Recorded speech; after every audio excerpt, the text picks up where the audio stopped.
큰 네. 예. 11시 6분 지나고 있는데요. 이것만 여쭤볼게요. 이재명 대통령 국정수행평가 지지율이 그 소폭 하락하고 있어요. 아까 이제 분석은 쭉 해주셨으니까 이게 또 지방선거에 영향을 얼마나 미칠지.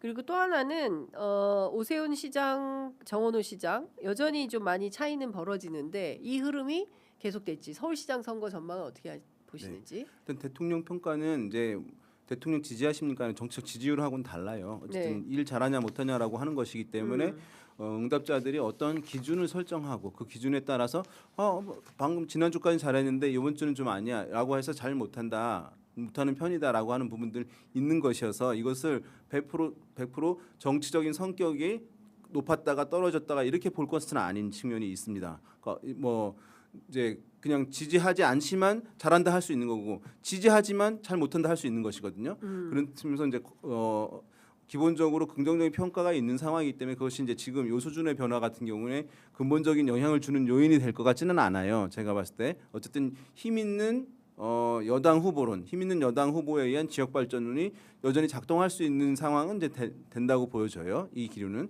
그리고 말씀하신 이제 서울 같은 경우는 민주당 후보의 우위가 유지되는 가운데 격차는 이제 한 자릿수로 줄어들 가능성이 이제 있다고 보는 게 합리적이에요. 왜냐하면 사실은 이제 서울 같은 경우는 몇 번 말씀드리긴 했습니다만 자산 선거로 이제 치러지는 것이거든요. 그것이 네. 매우 강력합니다. 지난 대선 같은 경우 투표율이 80% 육박했는데 서울에서는 사실은 이제 진보 후보 이재명 후보와 보수 후보들의 합이 별 차이가 없었단 말이에요. 네. 그런 상황. 근데 투표율이 떨어졌다고 했을 때 투표장에 남는 사람들은 어떤 사람이겠어요?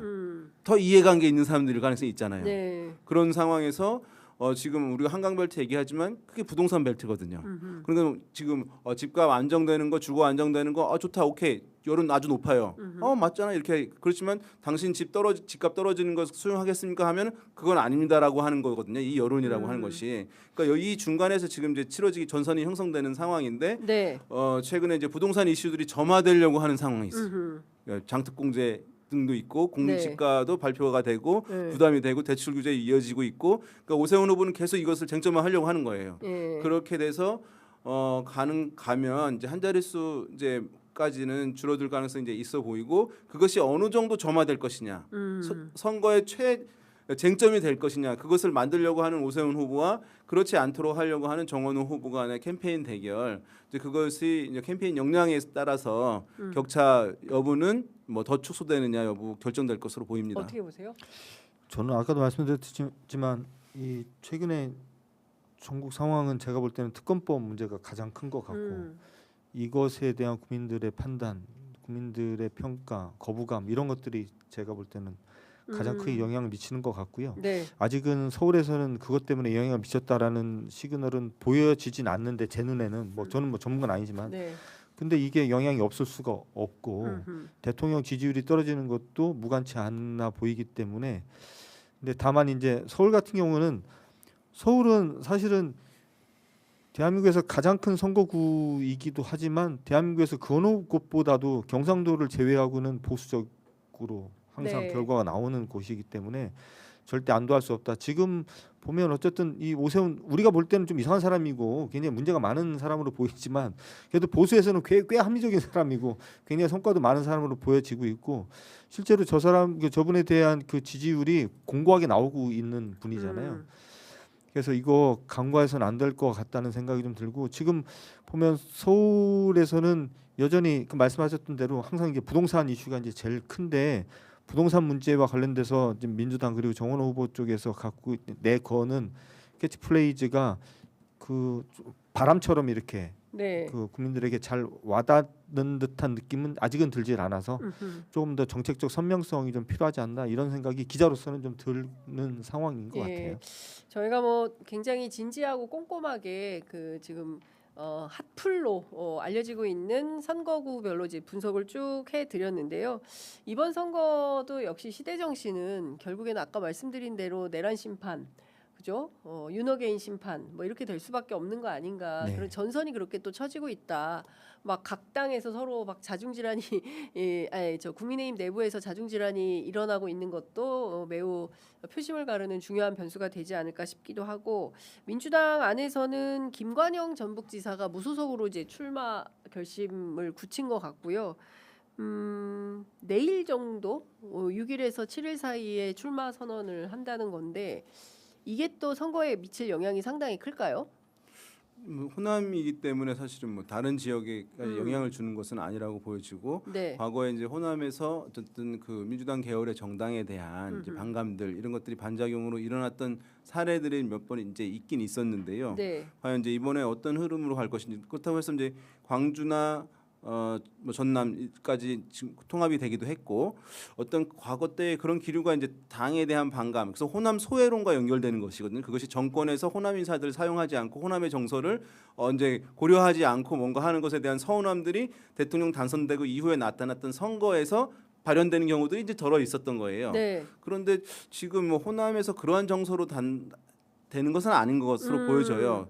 다만 지금 이제 지난번 공천을 놓고 논란을 놓고 그것이 이제 좀 불공평했던 건 아니냐 네. 형평성에서 또는 이제 그 안호영 의원 같은 경우는 단식까지 했던 했죠. 상황이잖아요. 그런 부분에 대해서 이제 전북 도민들이 어쨌든 인식을 다르게 할 가능성은 있는 것이거든요.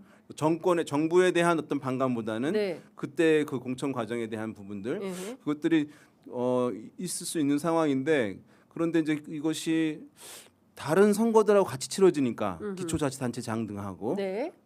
그래서 만약에 그 무소속이 어떤 선전을 하려면 실제 여론조사에서 두 자릿수 이상 정도는 이제 우세를 가져가야 네. 사실은 그것이 유지될 수 있다고 보여지긴 하거든요. 과연 그것을 이제 만들어낼 수 있을 것이냐. 네. 만약에 김관영 후보가 무소속으로 출마를 한다면 네. 그 부분 이제 지켜볼 필요가 있는 포인트라고 할 수 있겠습니다. 네. 한 말씀만 드리면 인생 길게 보셨으면 좋겠다.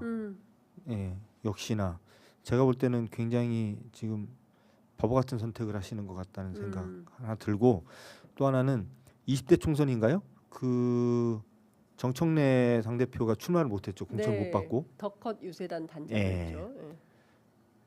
그때 공천을 못 받고 굉장히 치욕스러운 시간을 보냈던 정치인 정청래의 모습을 떠올려 봐라. 네. 인생 길다. 인생 길다. 네. 예. 그 말씀을 꼭 드리고 싶습니다. 그러니까요. 이렇게 하면 또 들어오기도 어려워요. 다시 뭐 그런 측면에서 좀 판단해 볼 필요가 있겠다라는 말씀 주셨습니다. 무려 13분이나 더 방송을 연장해서 저희가 했습니다. 네, 휴일인데 여러분들 그 너무 괴롭혀드린 거 아닌가라는 아유. 생각이 좀 들고요. 뭐 어제부터 계속 그 속보가 들어오고 있는데 그 호르무즈에서 폭발했다는 HMM 선박 화재는 이미 진압이 됐고 두바이로 옮겨서 이제 조사를 시작한다는 것입니다. 피격인지 아니면 내부에서 있는지 물론 일단 그 인원 그 선원들에 대한 피해는 없는 것으로 확인이 됐고요. 이로 인해서 트럼프가 한국도 호르무즈 작전에 동참해야 될 만한 분명한 이유가 생겼다라고 주장을 하는데 또 우리 정부가 어떤 판단을 할지 지켜보도록 하겠습니다. 자, 두 분 말씀 잘 들었습니다. 고맙습니다. 감사합니다.